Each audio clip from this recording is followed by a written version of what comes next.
చిన్నదానా పొద్దున్న చక్కువ పర్సలు ఎటుపోయిందే? అక్క నా పొద్దుగాల గుడికి పోయింది. అక్క ఒక్కటే ఎట్టిపోయింది బిడ్డ, నువ్వు కూడా అక్కతో తోడుగా పోపోయాను.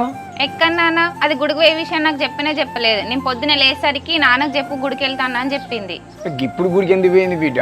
అయినా ఇంత ఎండెక్కింది, ఇంత రాలేదు ఎందుకు మరి? ఏదో కాలేజీలో ఉన్నప్పుడు మొక్కుకుందంట నాన్న, మొక్కుందని చెప్పేసి వెళ్ళింది, వస్తాంది కావచ్చు. సరే సరే రా, నీకు ఆఫీస్ దాకా వేస్తా, దాని అక్కతో టిఫిన్ చేయని చెప్పు. సరే నాన్న.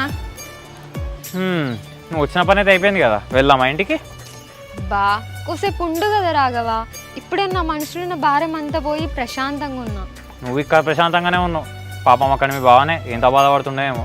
సరే ఇప్పుడు బాధపడ్డా కూడా మా బావ అర్థం చేసుకుంటాడు, ఆ నమ్మకం నాకుంది. నీ బావ నేను అర్థం చేసుకుంటాడు అన్న నమ్మకం నీకు ఉన్నప్పుడు ఈ ఫోన్ కాల్ కూడా ఏదో ముందే చేయొచ్చు కదా, మధ్యలో నన్ను ఎందుకు ఇన్వాల్వ్ చేసినావు? నీకు అర్థం కాదు, ఎందుకంటే ఆ దేవుడు నీ తలలో మట్టి నింపిండు. సర్లే, నీ ఒక్కదానికే బ్రెయిన్ ఉంది, నువ్వు ఏది చేస్తే అదే కరెక్ట్. సరే నేను ఒకటి అడుగుతా, అది చెప్పు. నీకు కూడా సేమ్ మా బావలానే నీకు ఒక మరదలు ఉంటే ఆమెను పెళ్లి చేసుకునేటోనువా?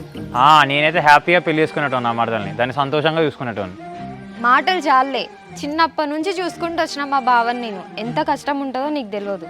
ఏమో జానకి, కానీ మీ బావ విషయంలో మాత్రం నువ్వు చేసింది రాంగ్ ఏమో అనిపిస్తుంది. ఇష్టపడి పెళ్లి చేసుకున్న వాళ్ళే ఎన్నో గొడవలు పడి విడిపోతున్నారు. అదేదో ఇప్పుడే ఇష్టం లేదని చెప్తే ఎవరి దారిన వాళ్ళని వెళ్ళిపోవచ్చు కదా. సర్లే, నీకు ఇవాళ రైట్ అనిపించింది, చేసేసినావు. రేపేమైతే ఎవరికి తెలుసు. రా వెళ్దాం. అయ్యో ఏమైందిరా, గట్ల కొట్టుకుంటాను, ఏమైందిరా? అమ్మ మరదలు ఫోన్ చేసి అది ఏమేమో మాట్లాడుతుంది. ఏమన్నది? నన్ను పెళ్లి చేసుకోవడం దానికి ఇష్టం లేదు అట్నే. అమ్మ ఏంద్రా పెళ్లి చేసుకొని అంటుందా? దాని మాటలు పట్టుకోక తీయాలి, చిన్నపిల్లల చాటాలరా దానికి. లేదే అమ్మ, అది నిజంగానే నన్ను చేసుకోరన్నదే. నాకు తెలుసు అమ్మ, అది మొత్తం ఈ కాలు వల్ల నేను నన్ను చేసుకొని అంటుంది. కొడుక దాని మాటలు పట్టుకోకరా, తెలిసో తెలియక మాట్లాడుతా అండి. మా తమ్ముడు మాట ఇచ్చిండు కదా ఇద్దరికి పెళ్లి చేస్తానని.